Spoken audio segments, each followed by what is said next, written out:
Hello दोस्तों, आज हम पढ़ते हैं लॉर्ड डलहौजी की हड़प नीति। प्रतिपादक है लॉर्ड डलहौजी। डलहौजी ने भारतीय रियासतों को 3 भागों में बांटा था। ये जो डलहौजी था, इसने भारतीय जो रियासत थी उनको 3 भागों में बांटा था। श्रेणी एक में है वो रियासतें जिन्होंने कभी भी किसी को टैक्स नहीं दिया है, ना तो मराठों को और ना ही मुगलों को। फर्स्ट श्रेणी में वो रियासतें आती थी जो कभी भी और किसी को भी टैक्स नहीं दिया, चाहे वो मराठे हों या मुगल, किसी को भी वो टैक्स नहीं देते थे।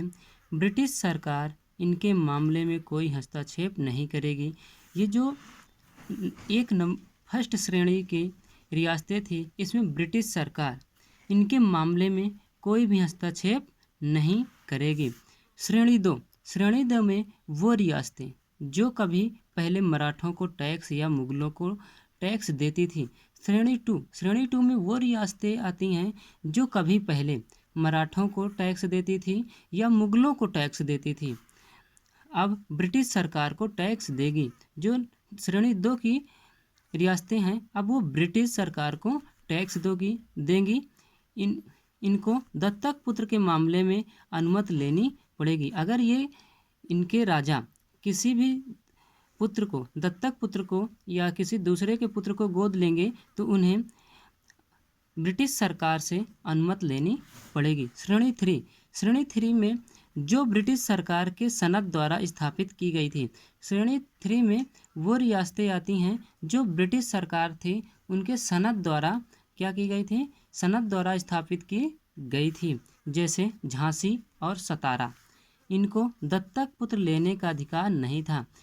ये जो झांसी और सतारा थे, इनको दत्तक पुत्र लेने का कोई अधिकार नहीं था। हड़प की नीति के तहत विलय किए गए राज्य, पहला है सतारा। सतारा को 1848 ईस्वी में विलय किया गया। फिर है जैतपुर और संभलपुर।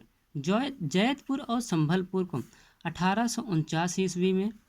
बघाट, तीसरा है बघाट को 1850 ईस्वी में। फिर है उदयपुर को 1852 ईस्वी में। उदयपुर के बाद है झांसी को 1853 ईस्वी में। झांसी के बाद है नागपुर को 1854 ईस्वी में।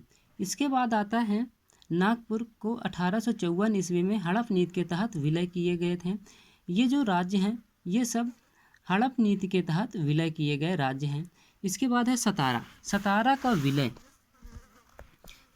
का विलय वर्ष 1818 ईस्वी में संधि का वर्ष था, जिसमें शिवाजी के वंशज प्रताप सिंह, ये जो 1818 ईस्वी में एक संधि की गई थी जिसमें शिवाजी के वंशज प्रताप सिंह के बाद अप्पा साहिब, इनको कोई पुत्र नहीं था। अप्पा साहिब को कोई पुत्र नहीं था।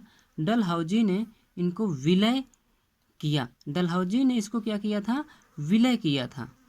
चूँकि सतारा साम्राज्य ब्रिटिश हुकूमत ने ही बनाया था। ये जो सतारा साम्राज्य था, इसको ब्रिटिश हुकूमत ने ही बनाया था, अतः यह राज्य श्रेणी 3 में आता था। फिर देखो सतारा का विलय वर्ष 1818 ईस्वी में संधि के द्वारा हो गई थी। जो शिवाजी के वंशज थे प्रताप सिंह के बाद अप्पा साहिब को कोई भी पुत्र नहीं था। डलहौजी ने इसको विलय किया। चूँकि सतारा साम्राज्य ब्रिटिश हुकूमत ने ही बनाया था, अतः यह श्रेणी 3 में आता था। यह जो राज्य था सतारा, यह श्रेणी 3 में आता था। इसके बाद है झांसी का विलय।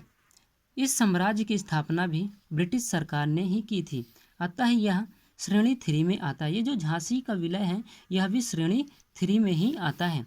स्थापना के समय राजा राव रामचंद, उनके चाचा और गंगाधर राव। स्थापना के समय कौन थे, राजा राव रामचंद, उसके बाद उनके चाचा के बाद गंगाधर राव, इनकी मृत्यु भी इनके पुत्र के बिना हो जाती है। जो गंगाधर राव है, इनके कोई पुत्र नहीं था और इनकी मृत्यु हो जाती है। इनकी जो गंगाधर राव है, इनकी पत्नी रानी लक्ष्मीबाई और जो रानी लक्ष्मीबाई का मायका है वह बनारस है। रानी लक्ष्मीबाई, गंगाधर राव के बाद गद्दी पर रानी लक्ष्मीबाई बैठती हैं। ये एक दत्तक पुत्र को गोद ले लेती हैं। इसके बाद है झांसी के विलय के बाद नागपुर की विलय। नागपुर के विलय के बारे में हम कल पढ़ेंगे। दोस्तों, अगर यह वीडियो अच्छा लगे तो वीडियो को लाइक करें, शेयर करें और चैनल को सब्सक्राइब करें। धन्यवाद।